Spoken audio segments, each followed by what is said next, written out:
Hi friends, அஸ்ஸலாமு அலைக்கும். Welcome to my channel. இன்றைக்கி நம்ம சேனலில் மீதமான இடியாப்பத்தை வச்சு நல்ல டேஸ்டியான ஒரு ரெசிபி பண்ண போகிறோம். என்ன பண்ணலான்னு பார்க்கலாம். அதுக்கு முன்னாடி நம்ம சேனலை சப்ஸ்கிரைப் பண்ணாதவங்க சப்ஸ்கிரைப் பண்ணிடுங்க. பக்கத்தில் இருக்கக்கூடிய பெல் ஐக்கானையும் கிளிக் பண்ணிடுங்க. இப்போ நம்ம வீடியோக்குள்ளே போகலாம். 3 இடியாப்பம் பாக்ஸில் வச்சு ஃப்ரிட்ஜில் வச்சுருந்தேன். அதையும் வெளியில் எடுத்து வச்சுருக்கேன். அதுக்கப்புறம் 2 முட்டை எடுத்து வச்சுருக்கேன். 2 பெரிய வெங்காயம் பொடி பொடியாக கட் பண்ணி எடுத்து வச்சுருக்கேன். ஒரு கேரட்டும் துருவி வச்சுருக்கேன்.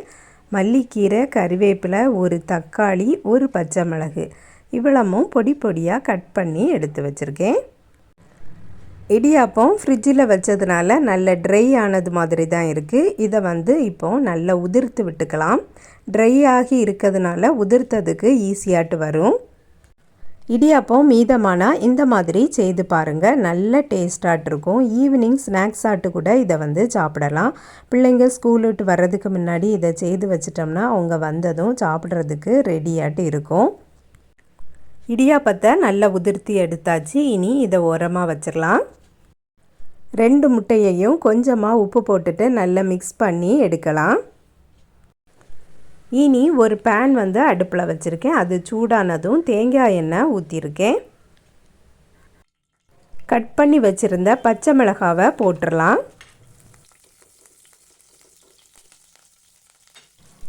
அதுக்கப்புறம் கட் பண்ணி வச்சுருந்த கறிவேப்பிலையும் போட்டுடலாம். 2ம் நல்லா வதங்கினதுக்கு அப்புறமா கட் பண்ணி வச்சுருந்த எல்லாத்தையுமே போட்டுடலாம்.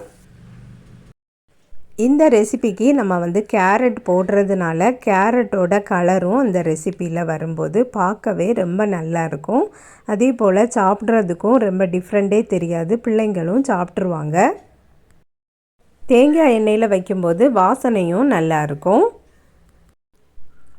எல்லாத்தையும் நல்லா வதக்கி விட்டுறலாம். இனி கொஞ்சமாக உப்பு போட்டுக்கலாம்.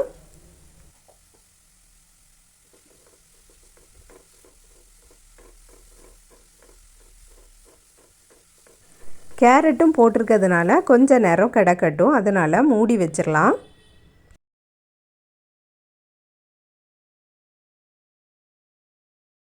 கட் பண்ணி வச்சுருந்த மல்லிக்கீரையும் போட்டுடலாம்.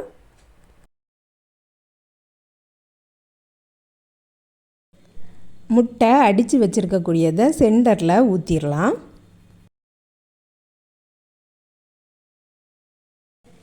கொஞ்ச நேரம் அப்படியே இருக்கட்டும். முட்டை குக் ஆனதுக்கு அப்புறமா நம்ம மிக்ஸ் பண்ணி விடலாம். முட்டை எல்லா இடமும் படுது மாதிரி மிக்ஸ் பண்ணி விட்டுறலாம்.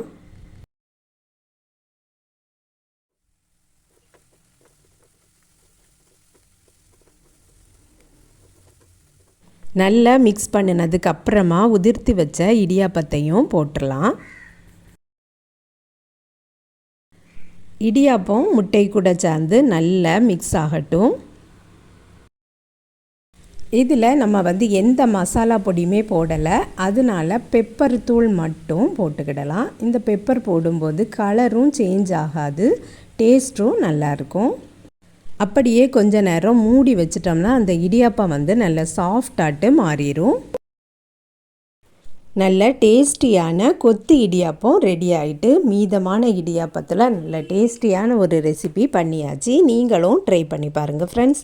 இந்த வீடியோ பிடிச்சிருந்துன்னா லைக் பண்ணுங்கள், ஷேர் பண்ணுங்கள். நம்ம சேனலை இது வரைக்கும் சப்ஸ்கிரைப் பண்ணலைன்னா சப்ஸ்கிரைப் பண்ணிடுங்க. நெக்ஸ்ட் வீடியோவில் வேறு ஒரு ரெசிபியில் சந்திக்கிறேன். அஸ்ஸலாமு அலைக்கும்.